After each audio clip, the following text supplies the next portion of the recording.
बिस्मिल्लाहिर्रहमानिर्रहीम। आज का लेक्चर 9th क्लास के मैथ के ऊपर है, साइंस ग्रुप का मैथ। इसकी एक्सरसाइज 1.3 आज के मेरे लेक्चर में शामिल है। एक्चुअल मैंने बताना ये एक्सप्लेन इस बात को करना है कि एडिशन ऑफ मैट्रिसेस और सब्ट्रैक्शन ऑफ मैट्रिसेस क्या चीज़ हैं और एडिशन मैट्रिसेस को एडिशन कैसे करते हैं और इनकी सब्ट्रैक्शन कैसे करते हैं। कौन कौन से ऐसे रूल हैं जिनको माइंड में रखते हुए स्टूडेंट जो है किसी भी वैल्यू को ऐड भी कर मैट्रिसेस को ऐड भी कर सकता है और सब्ट्रैक्ट भी कर सकता है।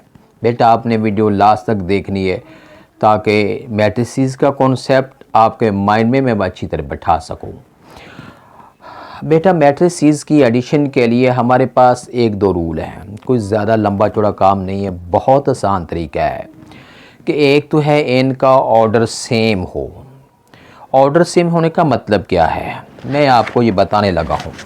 सपोजली मैं आपको ये एग्जांपल देता हूँ कि मेरे पास एक मैट्रिक्स ए है, इसके जो एंट्रीज़ है एलिमेंट है 1 2 3 4 है, और मेरे पास दूसरा मैट्रिक्स मेरे पास जो बी है ये सपोजली 3 4 5 6 है।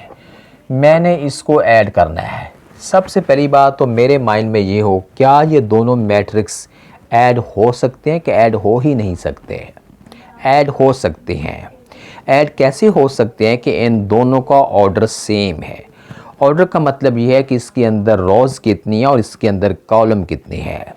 ये कितने दोनों मैट्रिक्स जो है ये कितने कितने साइज़ की हैं। ये इसका ऑर्डर 2 बाई 2 का है, यानी इसमें 2 रोज़ हैं, एक ये रो है और एक ये रो है, एक ये कॉलम है एक ये कॉलम है। ऐसे जो हॉरिजॉन्टली हम पढ़ते हैं हम इसको रोज़ कहते हैं, ऊपर से नीचे पढ़ते हैं तो ये कॉलम होते हैं। एक ये कॉलम है और एक ये कॉलम है। इसी तरह ये वाला जो मैट्रिक्स है इसके लिए भी एक ये रो है और एक ये रो है, एक ये कॉलम एक ये कॉलम है। इसका ऑर्डर भी यानी इसका ऑर्डर जो है ये 2 बाई 2 का है और इसका ऑर्डर भी 2 बाई 2 का है, यानी 2 रोज़ हैं 2 कॉलम है, 2 रोज़ हैं 2 कॉलम हैं। अब ये दोनों मैट्रिक्स जो हैं बिल्कुल ऐड हो सकती है। ऐड होने के लिए एक हम वर्ड बोलते हैं कॉरस्पॉन्डिंग। ये अभी मैं बताने लगा हूँ कि कॉरस्पॉन्डिंग किसको कहते हैं। ये एक वर्ड है कॉरस्पॉन्डिंग, ये अभी मैंने अच्छी तरह एक्सप्लेन करना है कि व्हाट डज़ इट मीन। अब मैं लिखता हूँ ए प्लस बी है, मैंने ए मैट्रिक्स में बी मैट्रिक्स ऐड करना है। इधर मैं लिखूँगा ए मैट्रिक्स की एंट्रीज एलिमेंट है और इधर बी के हैं। ए के एलिमेंट हैं 1 2 3 4 है और बी के एलिमेंट जो है ये 3 4 है और 5 6 है। कॉरस्पॉन्डिंग एंट्रीज का मतलब क्या है, फर्स्ट वैल्यू को फर्स्ट में ऐड करना है, सेकंड को सेकंड में, थर्ड को थर्ड में, फोर्थ को फोर्थ में। इसको कहते हैं कॉरस्पॉन्डिंग एंट्रीज। यानी पहली वैल्यू में आपने पहली वैल्यू ऐड करनी है, आपने शो भी करना है। यहाँ 1 + 3 है, इस साइड पे 2 + 4 है, इस साइड पे 3 + 5 है और इस साइड पे 4 + 6 है। आपने ये प्लस शो करना है। 3 और 1 4 है, 2 में 4 ऐड किया 6 है, 3 और 5 8 है, 4 और 6 10 है। ये दोनों मैट्रिक्स को हमने ऐड कर लिया। ये वाला होता है, यानी इन सिंपल बात यह है कि अगर आपने एडिशन ऑफ मैट्रिसेस करना हो या सब्ट्रैक्शन ऑफ मैट्रिसेस करना हो, फर्स्ट ऑफ ऑल आप इसका ऑर्डर देखेंगे और अगर इनका ऑर्डर सेम नहीं है इट मीन ना तो आप ऐड कर सकते हैं और ना ही आप सब्ट्रैक्ट कर सकते हैं। अब एक्सरसाइज को स्टार्ट करते हैं। एक्सरसाइज 1.3 है, इसका क्वेश्चन नंबर 1 ये है। क्वेश्चन 1 क्या है? क्वेश्चन 1 ये है कि जस्ट आपने इतना बताना है कि कौन सा मैट्रिक कंफर्मेबल फॉर एडिशन है। मतलब ये है कि मैं आपको अच्छी तरह बताने वाला हूँ। क्वेश्चन नंबर 1 है, इसका लिखता हूँ ए मैट्रिक्स जो है उसकी जो एलिमेंट है 2 1 -1 और 3 है। उसके बाद दूसरा मैट्रिक्स जो है ये बी है, बी के एलिमेंट जो है ये 3 1 है।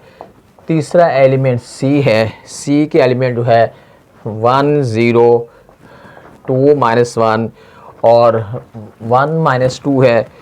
उसके बाद एक मैट्रिक्स जो है ये डी वाला है, डी के एलिमेंट है 2 + 1 है और नीचे 3 है।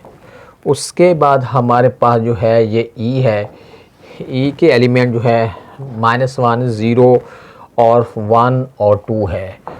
उसके बाद जो है हमारा एफ़ वाला है, एफ़ वाला जो है हमारे पास ये 3 2 है, 1 + 1 है, -4 है, उसके बाद 3 + 2 है और 2 + 1 है। ये बेटा मैंने राइट कर दी हैं 1 2 3 4 5 6 है, 1 2 3 4 5 6 है। ये एक्सरसाइज 1.3 का क्वेश्चन 1 है। हमने इनको ऐड नहीं करना, सिर्फ इतना पूछा गया है which of the following matrices are conformable for addition. कौन कौन से मैट्रिक्स किस में ऐड हो सकते हैं, ऐड करना नहीं है, आपने आंसर नहीं लेके आना, सिर्फ आपने ये बताना है कि कौन सा मैट्रिक्स किस में ऐड हो सकता है। अब हम देखते हैं जी बेटी, इसका ऑर्डर है 2/2 का, 2 रोज़ हैं 2 कॉलम है। क्या ए और बी ऐड हो सकते हैं? बिल्कुल नहीं हो सकते। क्यों नहीं हो सकते?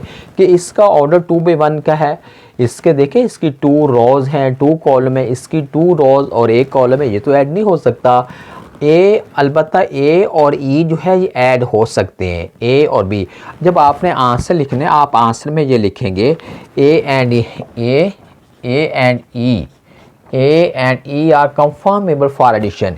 ए एंड ई आर कंफर्मेबल, ठीक,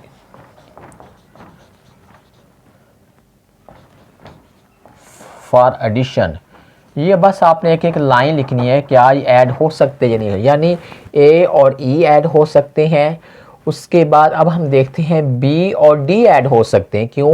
कि ये हमने इसको एज ए सिंगल वैल्यू 2 + 1 ये 3 है, हमने सिंगल वैल्यू लेनी है।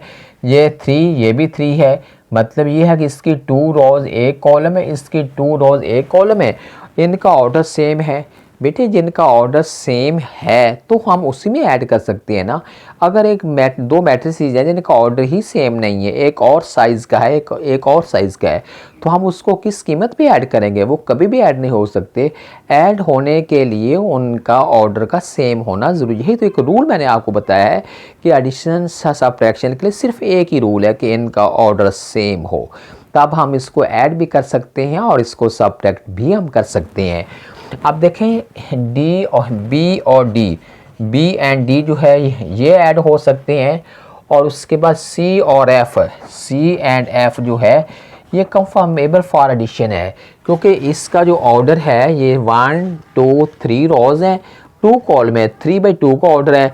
इसका 1 2 3 रोज़ हैं 1 2 कॉलम है, ये भी ऑर्डर, इसका ऑर्डर भी 3/2 का है। आपने अगर ये प्लस का साइन अगर होता है तो हमने उसको एज ए सिंगल वैल्यू ही बिहेव करना है। हमने इसको सिंगल वैल्यू 1 + 1 में ये 2 है और ये 5 है, ये 3 है, हमने उसको एज ए सिंगल वैल्यू ही लेना है। ये मैंने क्वेश्चन नंबर 1 आपको समझाया है और आपको एडिशन के रूल बताए हैं। मेरे अगले लेक्चर में बेटा होगा क्वेश्चन नंबर 2 होगा। क्वेश्चन 2 है find the additive inverse of the following matrices है। नेक्स्ट लेक्चर में मेरा होगा क्वेश्चन नंबर 2 के एडिटिव इनवर्स किसको कहते हैं।